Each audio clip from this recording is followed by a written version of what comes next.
Hello hi అండి, నమస్తే. నా పేరు వెంకట్. Welcome back. మా ఊరు సోది సుత్తి లేకుండా మంచి మాటలు కొన్ని, నిజాలు మరిన్ని. ఫస్ట్ ఆఫ్ ఆల్ మంచి మాటలకు వెళ్దామండి. మనల్ని ఎక్కువగా ప్రేమించేవాళ్ళు ఇలానే ఉంటారు. ప్రతిదీ మీతో పంచుకుంటారు. కష్టాల్లో మీకు ధైర్యం చెప్తారు. మీ మాటలకు విలువ ఇస్తారు. అలాగే మీ మంచిని కోరుకుంటారు. మీ జీవితం నుండి వారు ఎప్పటికీ వెళ్ళిపోరు. మీరంటే నిజంగా ఇష్టమున్నవారు మీ తప్పులు 100 ఉన్నా సరే మీతో కలిసి ఉండేందుకు ఒక్క మంచినైనా వెతుక్కుంటారు. మనమంటే ఇష్టం ఉన్నవాళ్ళు ఒక దెబ్బ కొట్టి మరీ నువ్వు చేసేది తప్పు అని నిలదీస్తారు. కొట్టినంత మాత్రాన మీ మీద ఇష్టం లేదని కాదు, మీరంటే ఎంతో ఇష్టం ఉందనే కదా. మీరు తప్పుదారిలో వెళ్తుంటే చూడలేక సరిదిద్దే ప్రయత్నం చేసేది ముందు దాన్ని అర్థం చేసుకోండి. కోప్పడటం అలాగే అలగటం ఈ రెండు ఉన్నవాళ్ళు మీ జీవితంలో ఉంటే వారిని ఎప్పటికీ వదులుకోకండి. ఎందుకంటే వాళ్ళకి నటించటం రాదు. వాళ్ళది స్వచ్ఛమైన మనస్సు. ఏ భావం అయితే మనసులో ఉందో దాన్నే బయటికి వెళ్ళబుచ్చుతూ ఉంటారు. అలా స్వచ్ఛంగా ఉండేవాళ్ళు చాలా అరుదుగా దొరుకుతారు. వదులుకోకండి. విలువ తెలుసుకోలేనివాడు దాన్ని ఎప్పటికీ సంపాదించలేడు. సంపాదించినా కూడా దాన్ని నిలబెట్టుకోలేడు. కష్టపడి సంపాదించుకున్నవాడు వృధా చేయలేడు. ఒకవేళ చేసినా కూడా దాన్ని తిరిగి సంపాదించుకోగలడు. అది స్నేహమైనా, ప్రేమైనా, లేక డబ్బైనా.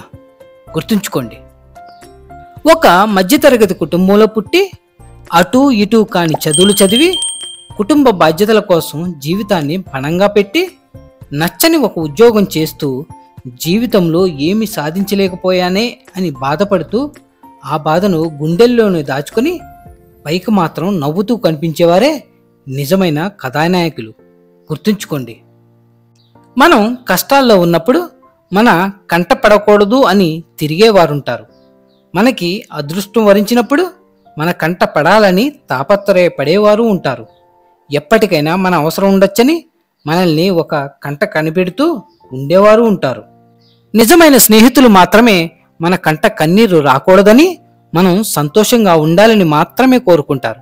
అలాంటి వారిని వదులుకోకండి. కష్టాలనేవి కన్నీళ్ళనే కాదు, నిజాలని కూడా బయటకు రప్పిస్తుంది. దాపరికాల ముసుగులను తొలగిస్తుంది. అలాగే వాస్తవికాలను వెలుగు చూసేలా చేస్తుంది. కష్టం కూడా ఒక మంచి స్నేహితుడే.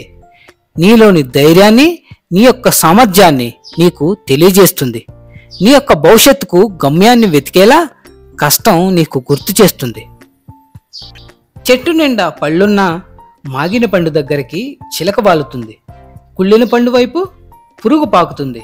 అలాగే మంచి చెడుల సమూహం నీ చుట్టూ ఉంది. ఎటువైపుకు అడుగులు వెయ్యాలన్నది నీ యొక్క స్వభావంపైనే ఆధారపడి ఉంటుంది. గుర్తుంచుకోండి. బరువులేని కన్నీళ్లకు బలమైన కారణం ఉంటుందని నమ్మినవాడే నీ స్నేహితుడు.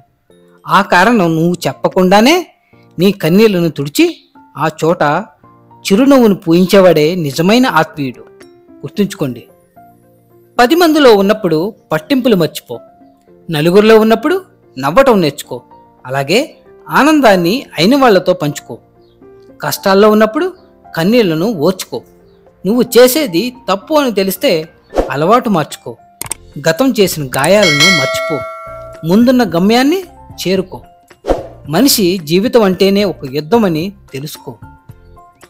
ప్రతి వ్యక్తి కూడా సంపాదనను కూడబెట్టుకోవాలి. ఎందుకంటే ఇబ్బందులు ఎప్పుడైనా రావచ్చు. పరిస్థితులు మన చేతుల్లో ఉండేవి కావు. కష్టాల్లో ఎవరు మీతో లేనప్పుడు డబ్బు మాత్రమే మిమ్మల్ని ఓదారుస్తుంది. ఎవరో ఏదో అన్నారని నువ్వు అనుకున్నది ఏమీ జరగట్లేదని ఏడుస్తూ కూర్చుంటే ఎలా? ఈరోజు ఉండే చీకటిని చూసి కృంగిపోకు. రేపు వెలుగు కోసం పరుగును మొదలుపెట్టు. గెలవడానికి పరుగెట్టు. గెలిచి నువ్వేంటో చూపించు. నిన్ను చులకనగా చూసిన వాళ్లే రేపటి రోజు నీ గెలుపుని చూసి కుళ్ళుకుని ఏడ్చేలా చెయ్యి. స్నేహం అంటే భుజంపై చెయ్యేసి మాట్లాడటం కాదు. కష్ట సమయాల్లో భుజం తట్టి నేనున్నాను అని ధైర్యం చెప్పడం.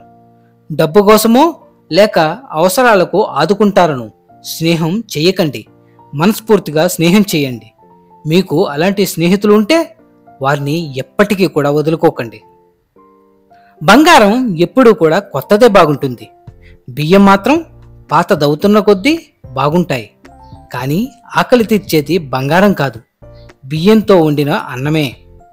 కొత్త పరిచయాలు మొదట్లో బాగుంటాయి, కానీ పాత బంధాలే బలంగా ఉంటాయి. ఎప్పుడూ కూడా మన కష్టాలను అర్థం చేసుకునేవి, అలానే తీర్చేవి కొత్త పరిచయాలు కావు, పాతికేళ్ల స్నేహాలు, పాతుకుపోయిన బంధాలు మాత్రమే. అందుకే కొత్త పరిచయాల కోసం మారిపోకు, అపురూపమైన బంధాలను ఎప్పటికీ వదులుకోకు.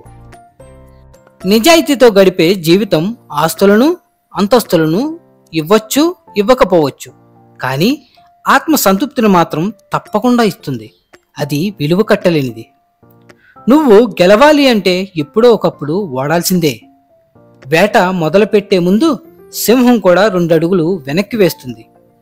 పంజా విసరాలి అంటే వెనక్కి అడుగు వేయక తప్పదు. గెలుపు కోసం ఎప్పుడో ఒకప్పుడు ఓటమి మాత్రం తప్పదు. ఓటమి నీదే, వేట నీదే, అంతిమంగా గెలుపు కూడా నీదే. ఇక ఫైనల్గా సర్వేజన సుఖినో భవంతు. మళ్ళీ వచ్చే వారం కలుద్దాం మరిన్ని మంచి మాటలతో. Signing off Venkat. Thank you.